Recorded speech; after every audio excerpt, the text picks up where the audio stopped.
The gentle hum of machinery filled the air as Chief Engineer Marcus Chen made his rounds through Starbase Omega. The massive space station orbited a distant exoplanet, serving as humanity's furthest outpost in the cosmos. Marcus loved his job, even if it meant being millions of light-years from Earth. There was something thrilling about being on the cutting edge of human exploration. As he entered the hydroponics bay, Marcus noticed an odd shimmer in the air near the tomato plants. He blinked, wondering if his eyes were playing tricks on him after a long shift. But no, there was definitely something there. Or someone. "Hello," Marcus called out, his hand instinctively moving to the communication device on his belt. "This is a restricted area. Please identify yourself." The shimmer intensified, coalescing into a humanoid form. Marcus's jaw dropped as he found himself face to face with a being that was unmistakably alien. She, had iridescent skin that seemed to shift colors like the surface of a soap bubble. Large, almond-shaped eyes regarded him with a mixture of curiosity and apprehension. "Greetings, human," the alien said, her voice melodic and slightly accented. "I am Zorak of the Luminary. I come in peace." Marcus's training kicked in, overriding his shock. "Welcome to Starbase Omega, Zorak. I'm Chief Engineer Marcus Chen. May I ask how you got aboard our station?" Zorak's skin rippled with what Marcus guessed was embarrassment. "I may have circumvented your security protocols. My people are naturally phase-shifted, allowing us to move through solid matter. I was curious about your station and wished to observe without causing alarm." Marcus couldn't help but chuckle. "Well, you've certainly succeeded in surprising me, but we'll need to inform the station commander about your presence." As Marcus reached for his communicator, Zorak's eyes widened. "Please wait. I mean no harm, but my presence here is unofficial. My people are wary of direct contact with other species. I came on my own to learn about you." Marcus hesitated, his finger hovering over the call button. It was against protocol to keep an alien presence secret, but something about Zorak's earnest demeanor made him pause. "All right," he said slowly. "I won't report you immediately, but you'll have to tell me more about yourself and why you're here." Zorak's skin shimmered with relief. "Thank you, Marcus. I promise to answer your questions truthfully." Over the next hour, as they walked through the quieter sections of the station, Zorak explained that the Luminari were an ancient, technologically advanced species. They had been observing humanity's expansion into space with great interest, but were divided on whether to make official contact. "Some of us believe it's time to welcome humanity into the galactic community," Zorak said. "Others fear that your species is not yet ready. I wanted to see for myself." Marcus listened, fascinated. "And what do you think so far?" Zorak's skin rippled with colors that Marcus was beginning to associate with amusement. "I think that humans are endlessly surprising. Your creativity, your adaptability, it's remarkable. This station alone is a testament to your ingenuity." As they talked, Marcus found himself growing increasingly comfortable in Zorak's presence. There was something captivating about her alien perspective on things he took for granted. He showed her the intricate life support systems, the gravity generators, and the long-range communication arrays, explaining how each worked. Zorak absorbed the information eagerly, asking insightful questions that sometimes made Marcus reconsider systems he thought he knew inside and out. Her fresh perspective was invigorating. As they reached the observation deck, Zorak gasped at the view of the star field beyond. "It's beautiful," she whispered. "You see this every day?" Marcus nodded, seeing the familiar sight anew through her eyes. "It never gets old," he admitted. Their eyes met, and Marcus felt an unexpected connection with this alien being. Here they were, two individuals from vastly different worlds, sharing a moment of wonder at the universe around them. The moment was broken by the sudden blare of an alarm. Marcus's communicator crackled to life with an urgent message. "All personnel, report to emergency stations. Unidentified energy signature detected in Sector 7. Marcus's eyes widened. Sector 7 was where they had just come from, the hydroponics bay. He turned to Zorak, whose skin had paled to a ghostly white. I may have caused this, she said, her voice trembling. My phase shifting sometimes interferes with certain types of technology. I didn't think. Marcus took a deep breath, making a split-second decision. Come with me, he said firmly. We need to fix this, and I have a feeling I'm going to need your help. As they raced back towards the source of the alarm, Marcus realized that his orderly life aboard Starbase Omega had just become a lot more complicated and a lot more interesting. Little did he know, this was only the beginning of an adventure that would change not just his life, but the relationship between humans and aliens forever. As Marcus and Zarok rushed towards Sector 7, the station's corridors were a flurry of activity. Crew members hurried to their assigned emergency stations, barely sparing a glance at the strange, shimmering figure accompanying their chief engineer. What exactly happens when you phase shift? Marcus asked as they ran, his mind already working on potential solutions. Zorok's skin rippled with concern. Our bodies emit a unique energy signature that allows us to move through solid matter. It's harmless to organic life, but it can interfere with certain types of technology. They reached the hydroponics bay, now bathed in the pulsing red glow of emergency lighting. Marcus immediately went to the main control panel, his fingers flying over the interface. The life support systems are going haywire, he muttered. It's like they're detecting thousands of false life signs. Zarok moved closer, her large eyes scanning the readouts. Your sensors must be interpreting my phase shift energy as multiple life forms. I can try to suppress it, but I've never had to maintain that level of control for long periods. Marcus nodded. Do what you can. I'll work on recalibrating the sensors. As they worked side by side, Marcus couldn't help but be impressed by Zarok's quick understanding of the station's systems. Her alien perspective often led to creative solutions he wouldn't have considered. After an intense hour of troubleshooting, they managed to stabilize the life support systems. Marcus let out a sigh of relief as the alarms finally fell silent.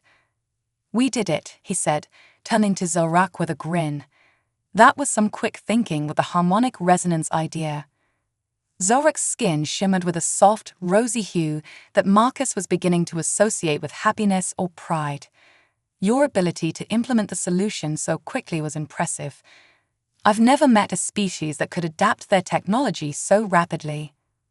As the adrenaline of the crisis faded, Marcus realized they now faced a new challenge. The station's security would be investigating the incident, and it would be hard to explain without revealing Zarok's presence. We need to talk to the station commander, Marcus said reluctantly. I can't keep your presence a secret any longer, not after this. Zorok's form seemed to shrink slightly, her colors dimming. I understand. I never meant to cause trouble for you or your station. Marcus placed a reassuring hand near her shoulder, careful not to actually touch her shimmering form. Hey, you've also helped solve the problem. That counts for a lot. As they made their way to the commander's office, Marcus found himself peppered with questions from his alien companion. Zorok was intensely curious about every aspect of human life on the station, from the mundane details of daily routines to the complexities of human emotions and relationships. Your species forms such strong bonds, Zarok observed. Even in a crisis, I saw crew members checking on each other, offering support. It's fascinatingly different from my people. Marcus raised an eyebrow. The Luminari don't form close relationships. Zorok's colors swirled thoughtfully. We do, but differently. Our ability to phase shift means we're never truly separate from one another. We value individuality, but the concept of loneliness is almost foreign to us. Their conversation was cut short as they arrived at Commander Alexa Young's office. The stern-faced woman looked up from her desk, her eyes widening at the sight of Zarok. Chief Chen, she said, her voice carefully controlled, I believe you have some explaining to do. Over the next hour, Marcus and Zarok recounted the events that had led to their meeting and the subsequent crisis. To Marcus's surprise, Commander Young listened with remarkable calm, asking pointed questions about luminary technology and culture. "While I don't approve of the breach in security," Young said finally, "I can't deny the potential importance of this contact." She turned to Zorak. "Would you be willing to act as an unofficial ambassador for your people? This could be an opportunity for both our species to learn from each other." Zorak's form brightened. "I would be honored.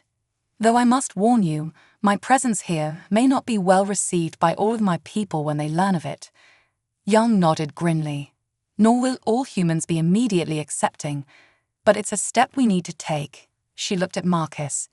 "Chief Chen, I'm assigning you as Zorak's liaison. Show her how we live, work, and think. Learn what you can about the luminary. This could be the beginning of a new era for humanity." As they left the commander's office, Marcus felt a mix of excitement and trepidation. He glanced at Zorak, who seemed to be processing the turn of events. "So," he said with a slight smile, ready for a crash course in being human. Zorak's form shimmered with what Marcus now recognized as enthusiasm. "More than ready, though I hope you're prepared for an equal number of questions about luminary life." Over the next few weeks, Marcus and Zorak fell into a routine of cultural exchange. He introduced her to the crew, each interaction a delicate balance of managing human curiosity and occasional fear with Zorak's eager questions. They spent hours in the station's recreation areas, where Zorak marveled at human games and entertainment. She was particularly fascinated by music, her form rippling in complex patterns with each new melody she encountered. In return, Zorak shared insights into luminary culture and technology. She demonstrated her species' ability to communicate through color and light patterns, a language as rich and nuanced as any spoken word. As they grew closer, Marcus found himself opening up about his life back on Earth, his dreams, and his fears. Zorak listened with rapt attention, offering a perspective that was both alien and oddly comforting. One evening, as they stood in the observation deck, watching a stunning nebula unfold before them, Zorak turned to Marcus, her form glowing softly. "Marcus," she said, her voice filled with an emotion he couldn't quite place, "I need to tell you something. Something about luminary biology that I think you should know." Before she could continue, alarms blared throughout the station. Commander Young's voice came over the intercom, tense and urgent. "All hands to emergency stations. We have multiple unidentified ships approaching. This is not a drill. Repeat, this is not a drill." Marcus and Zorak exchanged a look of shock and worry. Their peaceful cultural exchange was about to be thrust into a crucible of interstellar tension. As they raced to their stations, both knew that the true test of human luminary relations was only just beginning. The station shuddered as Marcus and Zorak sprinted towards the command center. Emergency lights pulsed an angry red, casting eerie shadows across the panicked faces of crew members rushing to their stations. "Those ships," Zorak said, her voice tight with worry, "they're not luminary, are they?" Marcus shook his head grimly. "No, our long-range scans don't match any known configurations. This is something new." They burst into the command center, where Commander Young was barking orders to her frantic crew. Holographic displays showed 5 sleek, predatory-looking vessels rapidly approaching the station. "Chief Chen, get down to engineering. We need every system at peak efficiency," Young commanded. Her eyes flickered to Zorak. "Can your phase-shifting abilities help us in any way?" Zorak's form rippled with determination. "I can try to interface with your shields, perhaps strengthen them against energy weapons, but I've never attempted anything on this scale before." Young nodded sharply. "Do it. Chen, help her however you can." As they raced to engineering, the station rocked with the first volley of enemy fire. Marcus steadied Zorak as she stumbled, her form flickering momentarily. "Are you all right?" he asked, concern evident in his voice. Zorak's colors stabilized. "Yes, just startled. Marcus, I've never been in a combat situation before. My people, we've known peace for so long."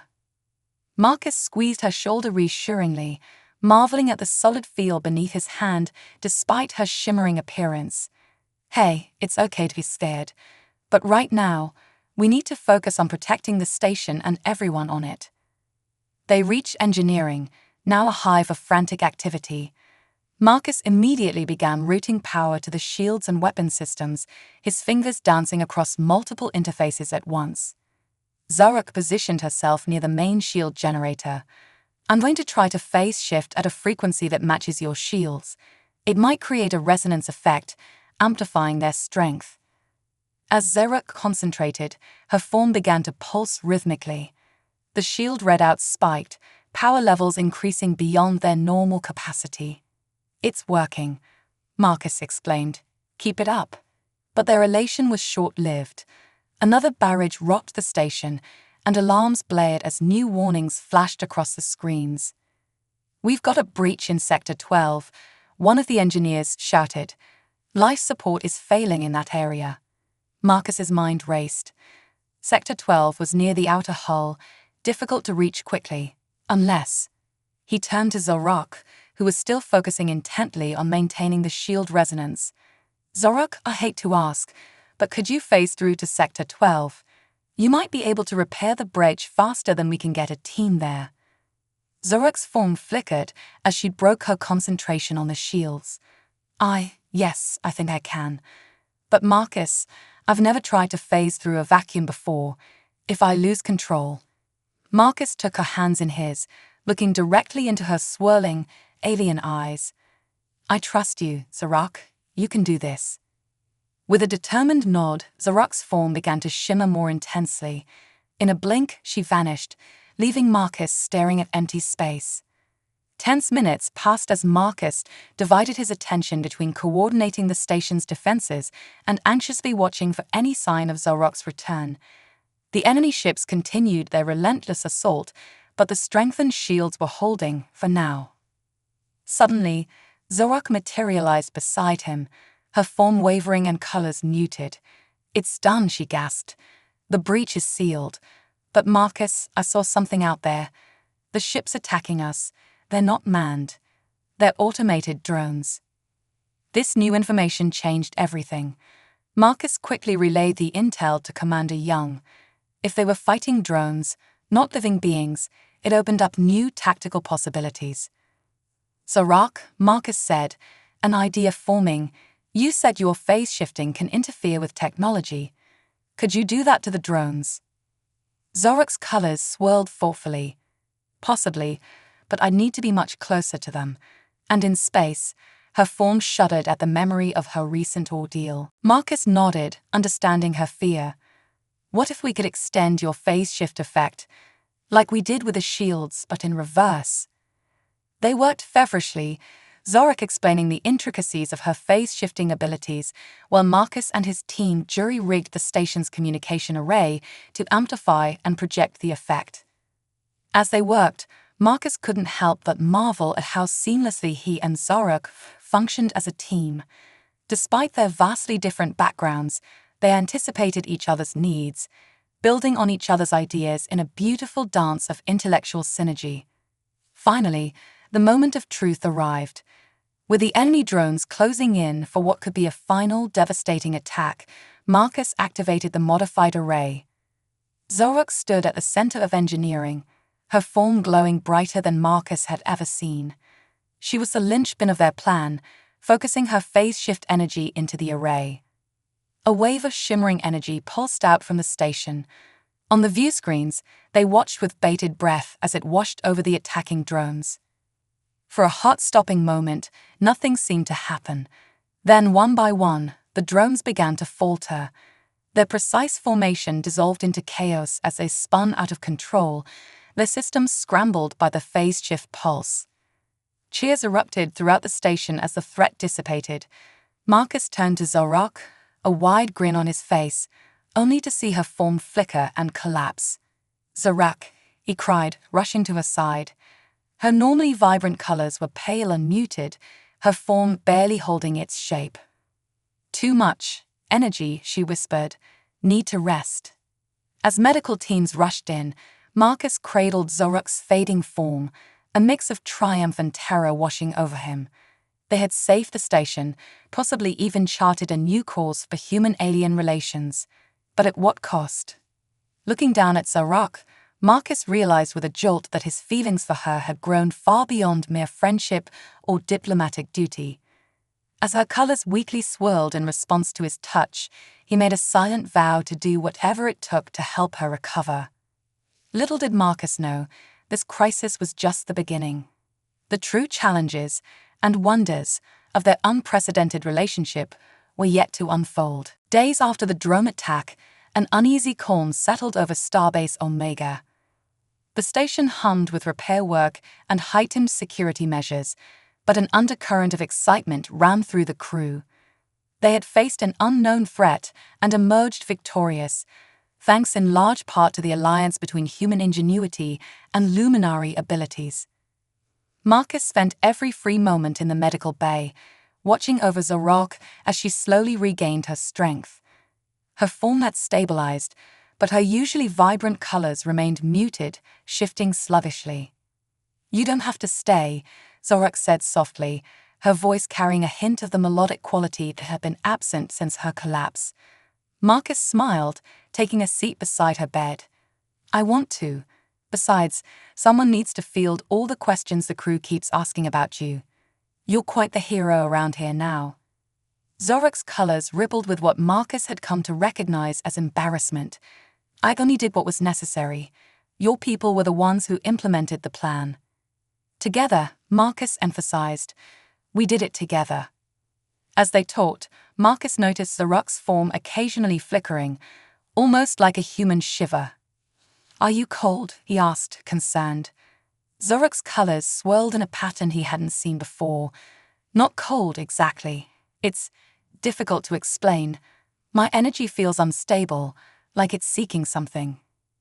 Before Marcus could inquire further, Dr. Ava Rodriguez, the station's chief medical officer, entered the room. Her dark eyes were bright with excitement. "I think we've made a breakthrough in understanding Zorak's biology," she announced. "Marcus, you might want to sit down for this." Marcus felt a knot of anxiety form in his stomach. "What is it? Is something wrong?" Dr. Rodriguez shook her head, a bemused smile playing on her lips. "Not wrong, exactly. Just unexpected." She turned to Zorak. "Your cellular structure is unlike anything we've ever seen. It seems to be in a constant state of quantum flux, which explains your phase-shifting abilities. But the energy drain from the battle seems to have triggered a kind of reproductive response." Marcus blinked, trying to process this information. "Reproductive? You mean?" "She's not pregnant in the human sense," Dr. Rodriguez clarified quickly. "But her body is preparing to split off a new being. It's like an incredibly advanced form of asexual reproduction." Zorak's form rippled with shock, her colors cycling rapidly. "But that's impossible. Luminary reproduction requires a complex energy exchange between compatible individuals. It takes years of preparation." Dr. Rodriguez nodded, her expression sympathetic. "Under normal circumstances, perhaps. But the massive energy expenditure during the battle, combined with—" She hesitated, glancing at Marcus. "Certain other factors seems to have accelerated the process." Marcus felt his head spinning. "Other factors? What do you mean?" The doctor's gaze flickered between Marcus and Zorak. "We've detected traces of human DNA intertwined with Zorak's energy matrix. It's as if your proximity during the crisis somehow catalyzed this process." A heavy silence fell over the room as the implications sank in. Marcus struggled to find words, his mind reeling. He turned to Zorak, whose form had gone almost translucent with shock. "Zorak," he said softly, "did you know this was possible?" Her colors swirled in a chaotic pattern. "No, There are legends among my people of ancient unions with other species, but they were considered myths. Marcus, I never intended." Marcus reached out, his hand hovering just above her shimmering form. "Hey, it's okay. We're in this together, remember?" As his hand neared her, Zorak's form suddenly flared with brilliant light. Marcus jerked back, startled, but not before he felt a tingling sensation rush up his arm. Dr. Rodriguez rushed forward, scanner in hand. "Fascinating," she murmured. "It seems your touch stabilizes her energy. Marcus, you may be key to helping Zorok through this process." The realization of what this meant washed over Marcus. He was going to be a father, to a being that was part human, part luminary. The very idea defied everything he thought he knew about biology and physics. "What do we do now?" he asked, his voice barely above a whisper. Dr. Rodriguez's expression turned serious. "For now, we monitor Zorok closely. This is uncharted territory for all of us." And she hesitated. "We need to decide how to break this news to the rest of the station, not to mention Earth and the luminary." The weight of the situation settled on Marcus's shoulders. This wasn't just about him and Zarek anymore. Their impossible child could reshape the future of human-alien relations. Zarok's form shimmered, reaching out to Marcus. As their energies connected, he felt a rush of emotions that weren't entirely his own: fear, excitement, and a deep, abiding affection. "Whatever happens," Zarek said, her voice stronger now, "we face it together." Marcus nodded, a mix of terror and exhilaration coursing through him. "Together," he agreed. As Dr. Rodriguez left to prepare her report, Marcus and Zarok remained connected, both lost in thoughts of the future they never could have imagined. Outside the medical bay, Starbase Omega continued its orbit, unaware that within its walls, a new chapter in the story of life in the universe was about to unfold. The next few weeks were a whirlwind of medical tests, hushed conversations with Commander Young, and frantic research into both human and luminary biology. Marcus found himself in the surreal position of preparing for fatherhood while also potentially reshaping humanity's understanding of alien life. As news of Zorok's condition spread through the station, reactions ranged from excitement to fear. Some crew members saw it as a miraculous new step in human-alien relations. Others worried about the unknown risks and implications. Through it all, Marcus remained by Zorok's side, marveling at the changes in her form. Her colors had taken on new, breathtaking patterns, and there were moments when he could swear he saw a smaller, distinct energy signature pulsing within her. As they sat together in the quiet of the medical bay one evening, Zorok turned to Marcus, her form shimmering with an emotion he was still learning to read. "Marcus," she said softly, "I need to ask you something important. Are you truly ready for this, for us, for a child that will be unlike anything either of our species has seen before?" Marcus took a deep breath, considering his words carefully. "Honestly, I'm terrified, but I'm also in awe of what we've created together. Whatever challenges come, I want to face them with you." Zorok's colors brightened at his words. "I feel the same. But there's something else you should know." She paused, her form flickering nervously. "Among my people, this kind of bond, it's more than just reproduction. It's a lifelong connection. Our energies, our very beings, will be intertwined forever." As the implications of her words sank in, Marcus felt a moment of panic. Forever was a long time, especially with someone from an entirely different species. But as he looked at Zarok, feeling the gentle pulse of her energy and that of their growing child, he realized that the idea filled him with joy rather than fear. "I think," he said slowly, a smile spreading across his face, "I'm okay with that." Their moment of understanding was interrupted by a priority alert from the command center. Commander Young's voice came over the intercom, tense and urgent. "Chen, we need you and Zorok in the briefing room immediately. We've just received simultaneous transmissions from Earth's Central Command and the Luminary High Council. They know." Marcus and Zorok exchanged a look of apprehension. Their private miracle was about to become an intergalactic incident. As they made their way to the briefing room, both could feel the weight of history pressing down upon them. Whatever happened next would change not just their lives, but potentially the course of both their species forever. The tension in the briefing room was palpable as Marcus and Zorok entered. Commander Young stood at the head of the table, her normally composed features etched with concern. Surrounding her were holographic projections of stern-faced officials from Earth's Central Command and swirling, luminescent forms that Marcus assumed were members of the Luminary High Council. "Ah, the couple of the hour," one of the Earth officials said, his tone a mix of fascination and apprehension. "Do you two have any idea of the diplomatic storm you stirred up?" Before Marcus could respond, one of the Luminary forms pulsed brightly. "Zarak, your unauthorized contact with these humans was reckless enough. But this, joining, it defies all our laws and traditions." Zarak's form shimmered defiantly. "With respect, Counselor, our laws never accounted for this possibility. What Marcus and I have created is unprecedented." Commander Young raised a hand, silencing the growing murmurs. "Let's focus on the matter at hand. Like it or not, this child is coming. We need to discuss the implications and decide on a course of action." What followed was hours of intense debate. The Earth officials were torn between excitement at the potential scientific advancements and fear of the unknown risks. The Luminary Council was more uniformly opposed, citing concerns about genetic purity and the balance of their carefully maintained society. Throughout it all, Marcus found himself in awe of Zarak.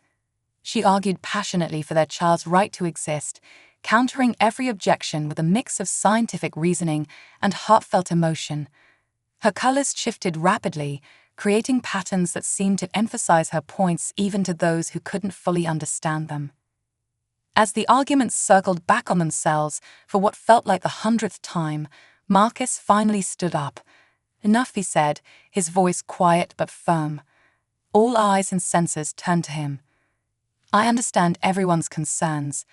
Believe me, Zarak, and I have spent countless hours worrying about the same things. But the fact is, this child, our child, is already a reality. It represents something none of us could have imagined, a perfect blend of human and luminary.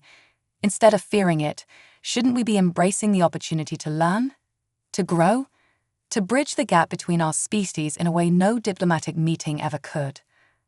A hush fell over the room. Marcus felt Zarak's energy pulse in support beside him. Then, slowly, one of the Luminary counselors began to shimmer in a pattern that looked almost like a nod. "The human speaks with wisdom," the counselor said. "Perhaps it is time for the Luminary to emerge from our isolation. This child could be the key to a new era of understanding." The Earth officials exchanged glances. "We'll need to establish protocols, of course," one said. "Medical monitoring, security measures." Within reason, Commander Young interjected firmly. "This child will be born on my station, and I intend to ensure it has as normal an upbringing as possible under the circumstances." As the conversation shifted to logistics and preparations, Marcus felt a wave of relief wash over him. They weren't out of the woods yet, but it was a start. The meeting concluded with a tentative agreement.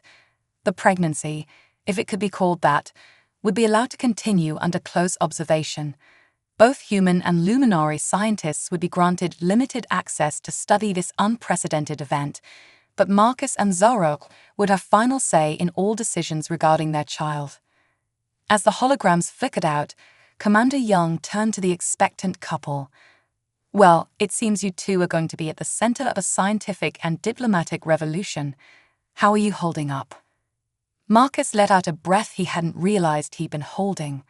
"Honestly, I'm exhausted and a little terrified, but also excited." Zorak's form shimmered in agreement. "It is overwhelming, but I believe we have taken the first step towards a brighter future for both our peoples." Young nodded, a hint of a smile on her lips. "Get some rest, both of you. Something tells me the real challenges are just beginning." As they left the briefing room, Marcus and Zarak found themselves the center of attention.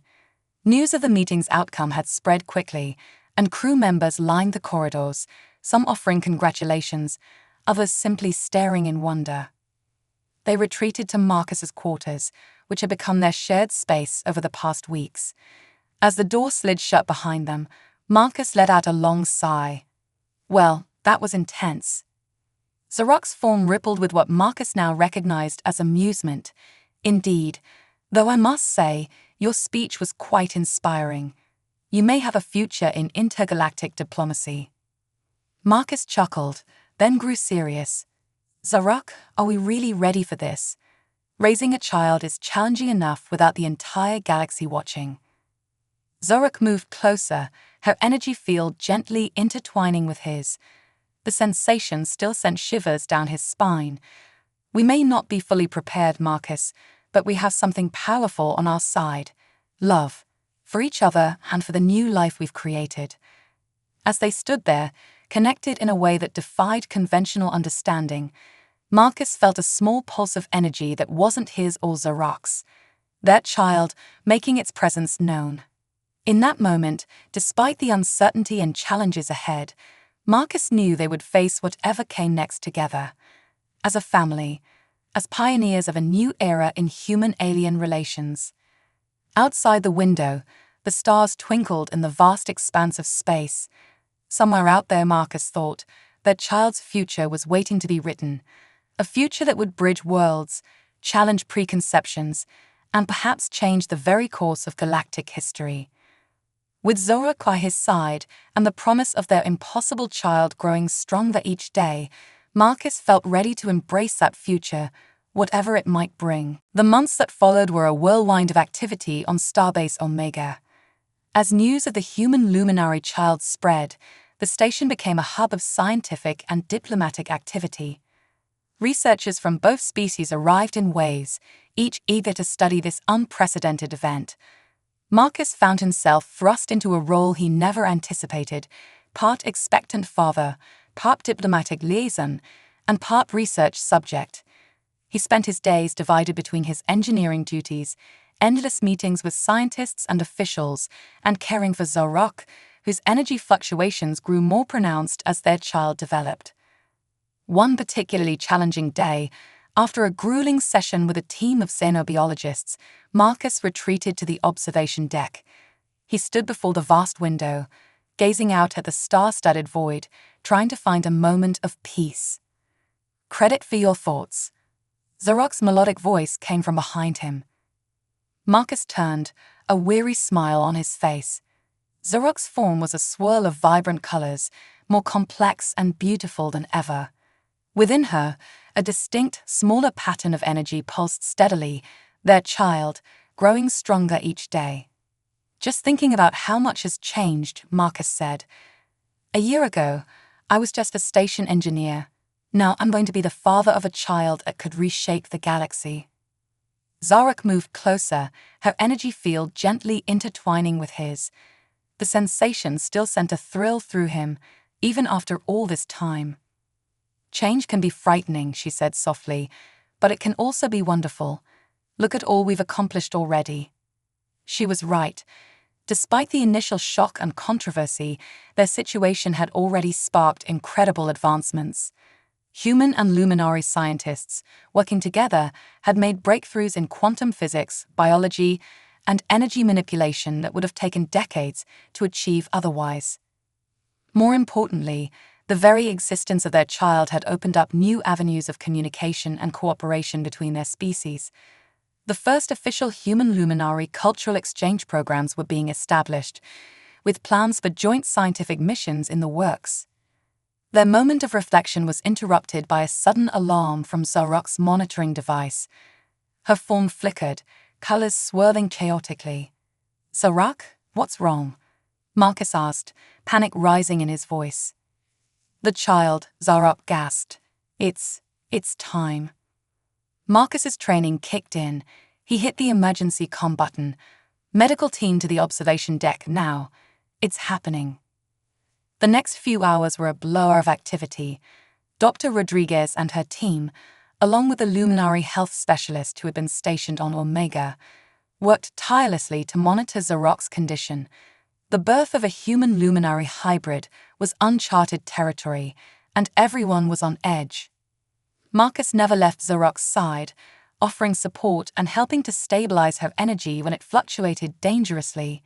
He watched in awe as her form began to separate, a smaller, distinct energy signature gradually pulling away. Finally, With a brilliant flash of light that momentarily blinded everyone in the room, it was over. Floating before them was a small, shimmering form, not quite solid, not quite energy.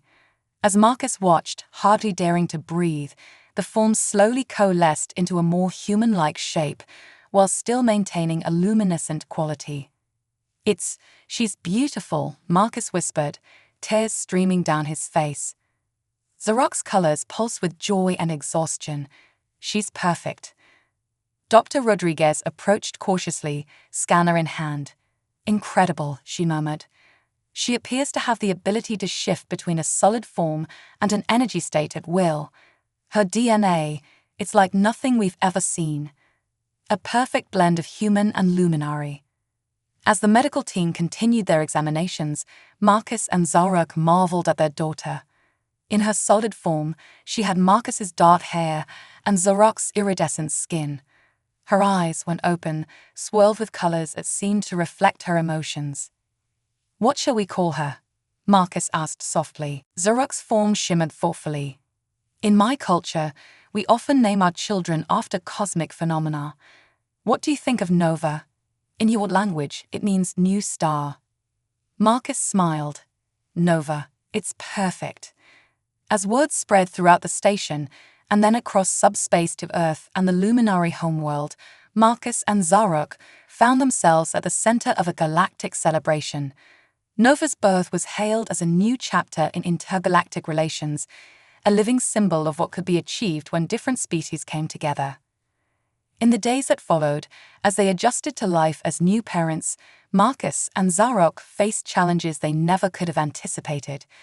Nova's unique physiology meant they had to be constantly alert. One moment she might be a gurgling infant in Marcus' arms, the next a swirling mass of energy cuddled up to Zarok. But with each challenge came new discoveries. Nova's ability to shift between states opened up new areas of research in quantum physics.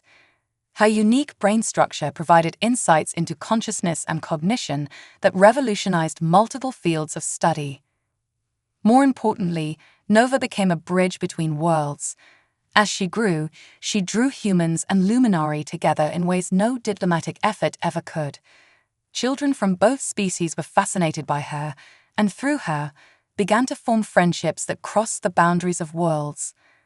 One evening, as Marcus and Zarok stood in their quarters, watching Nova sleep, currently in her solid form, curled up in a crib specially designed to accommodate her energy state, Marcus felt a sense of awe wash over him. "We did this," he said softly. "We created something entirely new, something that's changing the galaxy." Zarok's form shimmered with pride and love. "We did, and this is only the beginning." As they stood there, a family unlike any other in the known universe, Marcus realized that their journey was far from over. There would be more challenges ahead, more discoveries to be made, more boundaries to push. But looking at Nova, peaceful in her sleep yet crackling with potential, Marcus knew that they were ready for whatever the future might bring. They had already achieved the impossible. Whatever came next, they would face it together, as a family, as pioneers, as a living bridge between the stars. Outside the station, the galaxy continued its eternal dance, unaware that on this small outpost of humanity, a new chapter in its vast story had just begun. And at the center of it all was Nova, a child of two worlds, a beacon of hope, and a promise of a future where the boundaries between species were not barriers, but gateways to endless possibilities.